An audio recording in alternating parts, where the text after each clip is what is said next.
मराठा आरक्षणासाठी आपली जीवाची पर्वा न करता उपोषण करून आपल्या घरावर तुळशीपत्र ठेवून कोटी मराठा समाजासाठी देवरूपी मनोज जरांगे पाटील यांनी संघर्ष सुरू केला।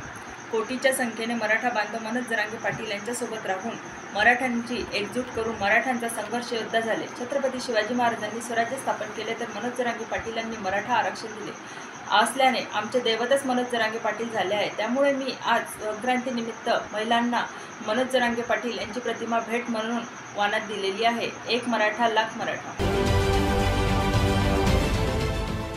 देश विदेशातील प्रत्येक घडामोडींचे लाईव्ह अपडेट मिळवण्यासाठी आता साम टीव्हीच्या सर्व सोशल मीडिया प्लॅटफॉर्मला लाईक, फॉलो आणि सबस्क्राईब करा।